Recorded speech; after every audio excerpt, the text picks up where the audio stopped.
JavaScript में functions 3 तरह के होते हैं, ये तो सभी जानते हैं। वेट, अगर आप नहीं जानते तो इस वीडियो को कम्प्लीटली देखते रहिए। मैं आपको इस वीडियो में बताने वाला हूँ 3 types of function in JavaScript, और इस वीडियो में ये भी बताने वाला हूँ कि ये फंक्शंस की एक्चुअल मेमोरी कहाँ मिलती है, उसके साथ साथ ये फंक्शंस कैसे बनाए जाते हैं, क्या डिफरेंस होता है इन दोनों फंक्शंस में। इस वीडियो में ये डिटेल में डिस्कस करने वाला हूँ ये सारी चीज़ें। तो हेलो एवरीवन, मैं हूँ आदर्श और इस वीडियो में हम लोग बात करेंगे जावास्क्रिप्ट के फंक्शंस के बारे में। चलिए सीधा हम एग्जांपल से स्टार्ट करते हैं। सबसे पहला है फंक्शन डिक्लेरेशन। तो मैं यहाँ पे एक फ़ाइल बना लिया हूँ script.js और मैंने इस फाइल को रन करा लिया है ब्राउज़र में। जैसा कि आप देख सकते हैं कि फाइल ब्राउज़र में रन हो रहा है और ब्राउज़र में मैंने यहाँ पे कंसोल ओपन कर लिया है। अगर आप नहीं जानते कि फाइल को कैसे ब्राउज़र में रन किया जाता है और कैसे हम फाइल में जो भी लिखेंगे वो डायरेक्टली कंसोल में रिफ्लेक्ट हो जाएगा सेव करते ही, तो आप मेरा पहला वीडियो देख सकते हैं। तो यहाँ पर मैं फ़ाइल एक बना लिया हूँ जिसका नाम है script.js और इसमें मैं फंक्शंस लिखने वाला हूँ। तो जो सबसे पहला अपना टाइप था फंक्शन का वो है फंक्शन डिक्लेरेशन। फंक्शन डिक्लेरेशन का मतलब क्या होता है? फंक्शन डिक्लेरेशन एक ट्रेडिशनल तरीका है जावास्क्रिप्ट में फंक्शन को बनाने का। इसका मतलब क्या हुआ? जावास्क्रिप्ट में जब हम फंक्शन बनाते हैं तो उसके लिए हमें फंक्शन कीवर्ड लिखना पड़ता है। यहाँ पर मैंने फंक्शन कीवर्ड लिखा, उसके बाद फंक्शन का नाम लिखना पड़ता है। जैसे मैंने हेलो फंक्शन का नाम लिखा, उसके बाद ये ब्रेसेस लगाकर एक फंक्शन ब्लॉक बनाया जाता है। जब हम फंक्शन के कीवर्ड के साथ उस फंक्शन का नाम लिखते हैं तो हम एक फंक्शन बनाते हैं। ये एक ट्रेडिशनल तरीका है फंक्शन बनाने का। जो ये तरीका है इसे हम कहते हैं फंक्शन डिक्लेरेशन। इस ट्रेडिशनल तरीका को क्या कहते हैं? Function declaration. तो फॉर एग्जांपल मैं यहाँ पे दिखाने वाला हूँ एक मैसेज console.log हेलो फंक्शन। मैंने यहाँ पे एक मैसेज लिख दिया है हेलो फंक्शन नाम का। उसके बाद मैं इस फंक्शन को कॉल करने वाला हूँ। जैसे मैं यहाँ पे सेव किया, जैसे कि आप देख सकते हैं कि हेलो फंक्शन कॉल हुआ और यहाँ पे कंसोल पे हेलो फंक्शन प्रिंट हो रहा है मैसेज। ये एक ट्रेडिशनल तरीका है जिसके थ्रू हम फंक्शन को बनाते हैं और कॉल करते हैं। लेकिन जो सेकंड मेथड है अपना वो है फंक्शन एक्सप्रेशन। इसका मतलब क्या हुआ? जावास्क्रिप्ट एबिलिटी प्रोवाइड करता है कि हम फंक्शन को किसी वेरिएबल में साइन कर देते हैं। जैसे मैंने बनाया const hello function equal to function keyword. उसके बाद हमें नाम लिखने की ज़रूरत नहीं है और बस इसका बॉडी बना देते हैं और ये जो है वो फंक्शन बन जाता है यहाँ पे। अभी मैं इसमें भी एक मैसेज प्रिंट करा के आपको कंसोल पे दिखाने वाला हूँ। तो यहाँ पे मैंने एक मैसेज प्रिंट किया है हेलो फंक्शन और मैं इस फंक्शन का नाम लिख देता हूँ फंक्शन एक्सप्रेशन।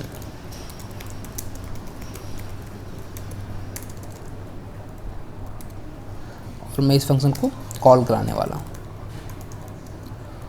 और जैसा कि आप यहाँ पे देख सकते हैं कि हेलो फंक्शन एक्सप्रेशन कॉल हो चुका है। ये भी एक तरीका है जिसके थ्रू हम एक फंक्शन बना सकते हैं जावास्क्रिप्ट में। इसे हम आमतौर पे एनोनिमस फंक्शन भी कहते हैं। जैसे इस फंक्शन का कोई नाम नहीं होता यहाँ पे, इसे हम एनोनिमस फंक्शन कहते हैं। नाम हम रख रहे हैं लेकिन ये वेरिएबल का नाम है। हम वेरिएबल में किसी फंक्शन को असाइन कर देते हैं, तो इसे हम कहते हैं एनोनिमस फंक्शन। यहाँ पे टाइप कुछ भी हो सकता है। अगर आप लेट भी रखें तो ये फंक्शन बिल्कुल सही से वर्क करेगा, लेकिन मैं कॉन्स्ट इसलिए रखा क्योंकि फंक्शन मैं इसमें असाइन कर रहा हूँ। यहाँ पे अगर वैर भी रखें तो इसमें प्रॉब्लम नहीं है, ये बिल्कुल रन करेगा अच्छे तरीके से। अपना तीसरा जो फंक्शन का टाइप है वो है एरो फंक्शन। एरो फंक्शन भी फंक्शन एक्सप्रेशन की तरह ही एक फंक्शन है, लेकिन उसमें फंक्शन कीवर्ड भी लगाने की ज़रूरत नहीं है। जैसे लेट एरो फंक्शन नाम का एक मैंने वेरिएबल बनाया, उसमें एरो फंक्शन में हमें फंक्शन कीवर्ड लिखने की ज़रूरत नहीं है। सिंपल हम ब्रैकेट लिखकर और हम इसमें इक्वल टू और ग्रेटर देन का साइन लगाते हैं, ये फंक्शन तैयार हो जाता है, ये फंक्शन बन जाता है। ये होता है एरो फंक्शन, इसे हम फिट एरो फंक्शन भी कहते हैं। यहाँ पे इसमें मैं एक मैसेज प्रिंट करके आपको पहले दिखाने वाला हूँ, उसके बाद हम इसको और डिटेल में जानेंगे। जैसे console.log fit arrow function।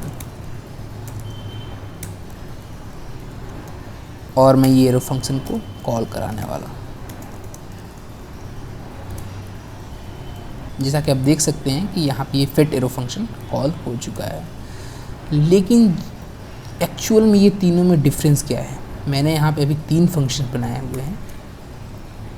इस फंक्शन को कहा जाता है फंक्शन डिक्लेरेशन। इस फंक्शन को कहा जाता है फंक्शन एक्सप्रेशन।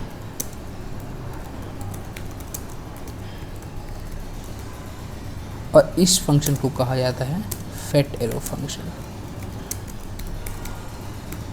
ये 3 तरह के फंक्शन मैंने अभी बनाए हुए हैं। एक्चुअल में डिफरेंस क्या है इन तीनों में? तो अगर मैं इन तीनों के डिफरेंस की बात करूं तो इन तीनों में जो सबसे बड़ा डिफरेंस है वो है मेमोरी का। यानी अगर कोई भी फंक्शन हम बनाते हैं तो उसको मेमोरी किस जगह मिलती है ब्राउज़र में, इस पे उस फंक्शन की कैरेक्टरिस्टिक डिपेंड करती है और वो फंक्शन कैसे कॉल होने वाला है ये डिपेंड करता है। तो मतलब ये है कि जब हम ये फंक्शन बनाते हैं, फंक्शन डिक्लेरेशन की मदद से हम फंक्शन बनाते हैं, जैसा कि आप देख सकते हैं यहाँ पे मैंने बाकी सारे फंक्शन को कमेंट कर दिया है। और ये जो फंक्शन डिक्लेरेशन है, जब हम ऐसे फंक्शन बनाते हैं तो इसको मेमोरी ग्लोबल मिलता है। इसे हम कैसे जानेंगे? जैसे ही हम यहाँ पे सोर्स पे चलते हैं यहाँ पे और script.js में मैं यहाँ पे ब्रेक पॉइंट लगाकर और एक बार रिफ्रेश करता हूँ। जैसा कि आप देख सकते हैं ब्रेक पॉइंट के कारण ये जो है यहाँ पे रुक गया है प्रोग्राम। तो यहाँ पे 2 स्कोप है। एक है लोकल स्कोप। लोकल स्कोप में होता है विंडो स्कोप। जैसा कि आप देख सकते हैं कि विंडो स्कोप जो है यहाँ पे वो फंक्शन नहीं है, ये लोकल स्कोप का विंडो स्कोप है। अगर मैं आप ग्लोबल स्कोप में ले जाऊँ यहाँ पे, तो जैसा कि आप देख सकते हैं कि ग्लोबल स्कोप में ये फंक्शन बना हुआ है जो इसका नाम है हेलो। तो जब हम फंक्शन डिक्लेरेशन की मदद से किसी फंक्शन को बनाते हैं तो उसको जो मेमोरी मिलती है वो ग्लोबल स्कोप में मिलती है। और इसीलिए जब हम इस तरीके का फंक्शन बनाते हैं तो सबसे बनाने से पहले भी इसे हम कॉल कर सकते हैं, क्योंकि इसकी मेमोरी जो है वो ग्लोबल स्कोप में है। तो इसीलिए हम इस तरीके के फंक्शंस को पहले कॉल कर सकते हैं। तो यहाँ पे मैंने यहाँ पे ब्रेक पॉइंट लगाया हुआ है, ताकि मैं ब्रेक पॉइंट को रिलीज करूँ यहाँ से। तो इसके बाद अगर पेज को रिफ़्रेश करें हम लोग, अब मैं प्ले कर देता हूँ, ब्रेक पॉइंट रिलीज हुआ तो ये देखिए, जैसे यहाँ पे देख सकते हैं कि हेलो फंक्शन यहाँ पे कॉल हो चुका है। तो इस तरीके का फंक्शंस को हम डिक्लेरेशन से पहले कॉल कर सकते हैं। यानी जब पहले यहाँ पे कॉल हो रहा है और उसके बाद हम फंक्शन को डिक्लेयर कर रहे हैं। ऐसा इसलिए हो पाता है कि जब जावास्क्रिप्ट का कोड कंपाइल होता है तो 2 फेज में कंपाइल होता है। जब जावास्क्रिप्ट फर्स्ट फेज को एग्जीक्यूट कर रहा होता है तो वहाँ पे इस फंक्शन को ग्लोबल स्कोप में डिफाइन कर देता है विथ फंक्शन का नाम और फंक्शन जो भी स्टेटमेंट है उसके साथ। सेकेंड फेज में यहाँ पे कॉलिंग मिलता है सबसे पहले। जब सेकेंड फेज में सबसे पहले कॉलिंग मिलता है यहाँ पे, तो उसके बाद फंक्शन क्योंकि ऑलरेडी ग्लोबल स्कोप में डिफाइन है विथ स्टेटमेंट, तो यहाँ पे कॉल हो जाता है। अगर मैं वहीं बात करूँ फंक्शन एक्सप्रेशन की, तो ये जो फंक्शन है वो इस फंक्शन से बिल्कुल डिफरेंट है। कैसे ये डिफरेंट है? जैसे इस फंक्शन को हम पहले कॉल नहीं कर सकते। जैसा कि आप देख सकते हैं, अगर मैं यहाँ पहले सेव करता हूँ और मैं आपको दिखाने की कोशिश करता हूँ तो यहाँ पे पहला एरर आ गया है, type error. Function is not of hello function जो मेरा वेरिएबल का नाम है वो नॉट अ फंक्शन। क्यों हुआ? ऐसा होने का सबसे बड़ा कारण ये है कि जो इस तरीके का फंक्शन है वो एज अ वेरिएबल के रूप में स्टोर होता है। ये फर्स्ट फेज में होगा जावास्क्रिप्ट का प्रोग्राम। तो फर्स्ट फेज में ये जो हेलो है इसको एज अ वेरिएबल की मेमोरी मिली होगी वहाँ पे, या तो लोकल स्कोप में होगा या ग्लोबल स्कोप में होगा। यहाँ पे अगर मैं वेर लिख दूँ तो ये जो हेलो नाम का वेरिएबल है वो ग्लोबल स्कोप में मेमोरी लेगा। लेकिन अगर मैं लेट लिखूँ यहाँ पे तो ये लोकल स्कोप में मेमोरी लेगा। अगर आप स्कोपिंग से रिलेटेड वीडियो नहीं जानते, लेट, कॉन्स्ट और वेर में डिफरेंस नहीं जानते, तो मेरा सेकंड वीडियो जो मैंने बनाया हुआ है वो आप देख सकते हैं। उसमें मैंने डिटेल में बताया है स्कोपिंग के बारे में, उसके और उसका लिंक मैं डिस्क्रिप्शन में दे दूँगा या आई बटन पर भी दे दूँगा, तो आप देख सकते हैं स्कोपिंग के बारे में। तो ये डिपेंड करता है कि लेट कीवर्ड्स में बने वेरिएबल को किसका स्कोप मिलता है। तो जब जावास्क्रिप्ट का प्रोग्राम जो है वो फर्स्ट फेज़ में होगा यानी मेमोरी क्रिएशन फेज में होगा, तो इस ये जो हेलो फंक्शन है उसे एज अ वेरिएबल ट्रीट किया जाएगा, न कि फंक्शन। क्योंकि मेमोरी क्रिएशन फेज़ में हम वेरिएबल को एज अ वेरिएबल ट्रीट करते हैं विथ अनडिफाइंड, क्योंकि मेमोरी क्रिएशन फेज में हम जितने भी वेरिएबल्स होते हैं उसको एज अ मेमोरी असाइन करते हैं, स्कोप देते हैं वहाँ पे, या तो ग्लोबल हो सकता है या लोकल हो सकता है। तो फिलहाल ये लोकल स्कोप में है, और लोकल स्कोप में जब हम ये मेमोरी क्रिएशन फेज होता है तो JavaScript by default undefined store करके रख देता है। तो मैं आपको अगर दिखाऊँ यहाँ पे, चलते हैं यहाँ पे हम लोग सोर्स में और ब्रेक पॉइंट यूज़ करते हैं, और उसके बाद मैं इस प्रोग्राम को दोबारा रन करता हूँ। जैसा कि आप देख सकते हैं कि जो ये मेरा हेलो फंक्शन है, यहाँ पे देखिए, यहाँ पे स्क्रिप्ट स्कोप में, स्क्रिप्ट स्कोप मैंने बताया है कि ये लोकल स्कोप है। जो हेलो फंक्शन है उसको क्या मिला हुआ है, अनडिफाइंड। यानी जब मेमोरी क्रिएशन फेज़ होता है जावास्क्रिप्ट में, तो मेमोरी क्रिएशन फेज़ में हेलो फंक्शन को मिला हुआ है अनडिफाइंड। इसी कारण जब हम हेलो फंक्शन को कॉल करने की कोशिश कर रहे हैं तो वो रेफरेंस एरर दे रहा है, क्योंकि हेलो फंक्शन में कोई फंक्शन एग्जिस्ट ही नहीं करता।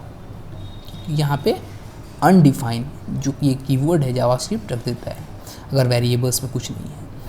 अगर मैं इस लाइन को नीचे करता हूँ,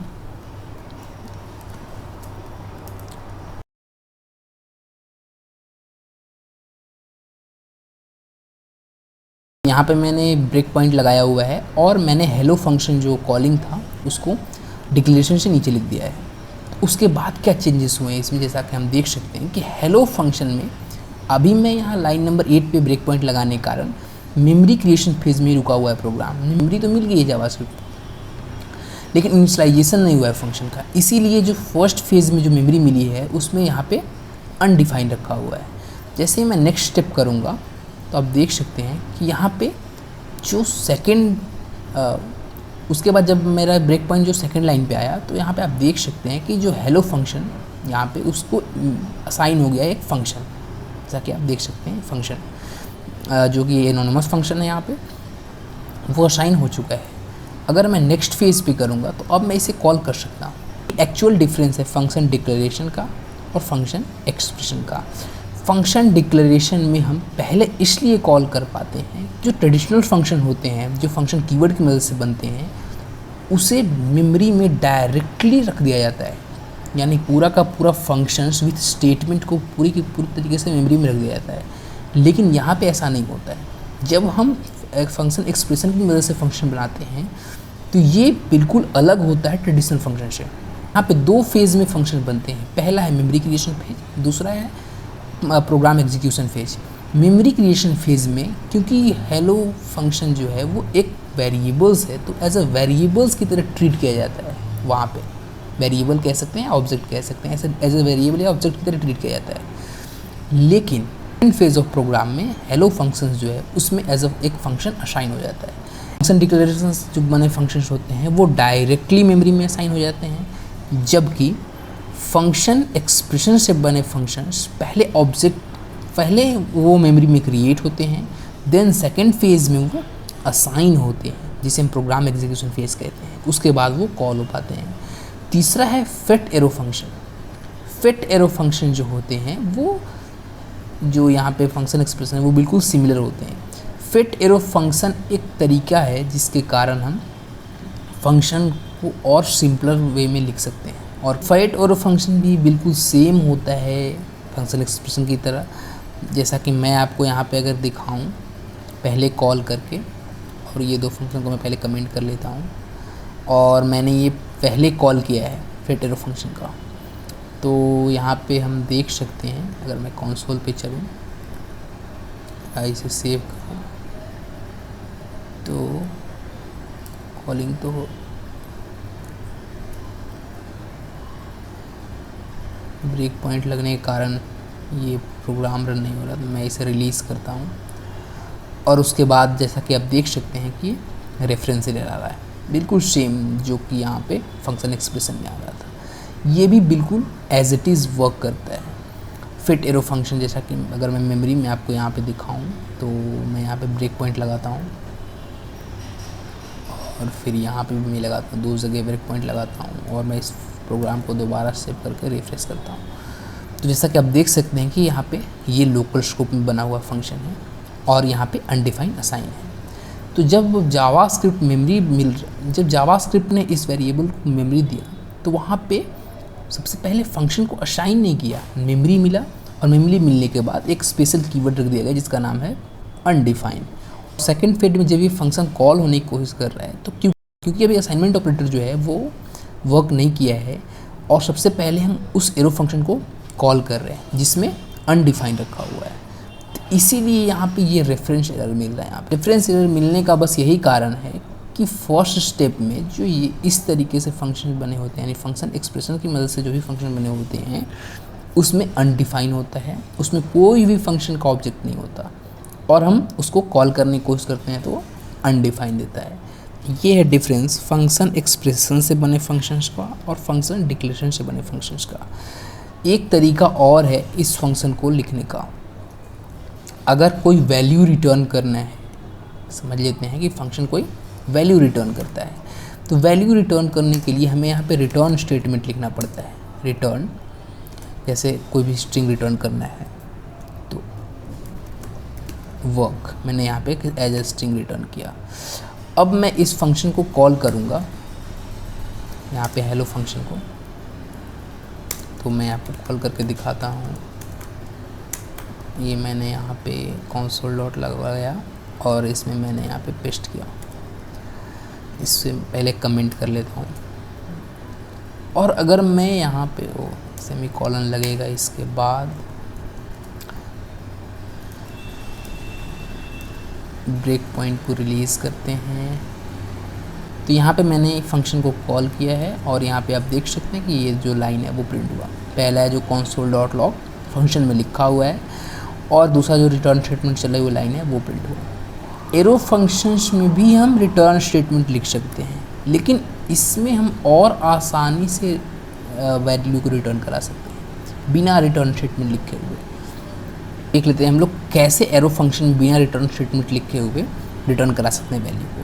फॉर एग्जांपल कोई ऐसा फंक्शन है जिसमें ज़्यादा एक्सप्रेशन नहीं लिखे हुए, सिंपल एक एक्सप्रेशन है और वो वैल्यू कुछ ना कुछ रिटर्न कर रहा है, तो हम इस तरीके का फंक्शंस को हम एरो फंक्शन की मदद से लिख सकते हैं और एरो फंक्शंस बिना रिटर्न स्टेटमेंट लगाए उस वैल्यू को रिटर्न करता है। जैसे लेट ऐड नाम का मैंने एक एरो फंक्शन बनाया। ऐड में कुछ ना कुछ वैल्यू लेते हैं हम लोग, जैसे ए और बी, दो वैल्यू लिया है। अगर सिंपली ए प्लस बी मैं यहाँ पे लिख दूँ तो एरो फंक्शंस ऐड को ए और बी का जो एडिशन है वो रिटर्न करके देगा। तो अगर मैं यहाँ पे प्रिंट करके दिखाऊँ console डॉट लॉग, ये में मैं सबसे पहले हम ऐड फंक्शन को कॉल करते हैं, उसके बाद हम दो वैल्यू पास करते हैं ऐड फंक्शन। तो बस इतना ही लाइन लिखने के कारण ऐड फंक्शन जो है वो प्रॉपर वर्क करेगा और ए और बी के जो वैल्यूज़ हैं वो रिटर्न हो जाएंगे एडिशन यहाँ पे। तो जैसा कि अब ब्रेक पॉइंट लगा हुआ है फिर से, तो ब्रेक पॉइंट को पहले हम रिलीज़ करते हैं यहाँ पे। उसके बाद फंक्शन वर्क करना चालू होगा। तो अगर मैंने यहाँ पे दोबारा शेव किया है, प्रोग्राम रीरन हुआ और जैसा कि आप देख सकते हैं कि 35 पे रिटर्न करके दे दिया यहाँ पे एडिशन। एरो फंक्शन में हम बहुत ही आसानी से एक एक्सप्रेशन लिख सकते हैं जो कि वैल्यू को रिटर्न करके देता है। तो ये है बेसिक डिफरेंस। एडवांस डिफरेंस में बताऊंगा क्लासेस के चैप्टर में। दिस कीवर्ड जब मैं पढ़ाऊंगा यहाँ पे, यानी फेटर फंक्शन में दिस कैसे वर्क करता है, ट्रेडिशनल फंक्शन का दिस कैसे वर्क करता है, ये डिटेल्स मैं बताऊंगा आगे क्लासेस के वीडियो में। जब मैं क्लासेस पढ़ेंगे वहाँ पे दिस कीवर्ड का कॉन्सेप्ट यूज़ होगा, तब हम और डिफरेंस देखेंगे यहाँ पे फंक्शन डिक्लेरेशन का, फंक्शन एक्सप्रेशन का और फेटर फंक्शन का। फिलहाल इस वीडियो में मैंने बताया आपको कि क्या डिफरेंस होते हैं तीन तरीके का फंक्शंस में, कैसे हम फंक्शन डिक्लेरेशन की मदद से फंक्शन बनाते हैं, कैसे हम फंक्शन एक्सप्रेशन की मदद से फंक्शन को बनाते हैं, और कैसे फिट एरो फंक्शन अगर छोटा फंक्शन है, यानी एक ऐसा एक्सप्रेशन है जो सिंपल कोई ना कोई वैल्यू पर कैलकुलेशन करके कुछ ना कुछ रिटर्न कर रहा है, तो बिना रिटर्न कीवर्ड लिखे हुए भी हम उस फंक्शन को कैसे बना सकते हैं फिट एरो फंक्शन की मदद से। मैंने आपको आज ये डिटेल में बताया। मैंने ये भी बताया कि मेमोरी कहाँ मिलती है फंक्शंस को, ये सारी डिटेल मैंने आपको बताया। आगे के वीडियो में और भी हम डिटेल में जानेंगे जावास्क्रिप्ट को और समझेंगे कॉन्सेप्चुअली। मेरा मकसद है चीज़ों को कॉन्सेप्चुअली समझाना। अगर आप कॉन्सेप्ट के साथ समझना चाहते हैं जावास्क्रिप्ट को और डिटेल में जानना चाहते हैं इस चैनल को जरूर सब्सक्राइब कीजिए और इस वीडियो को जरूर लाइक कीजिए। Thank you for watching this video.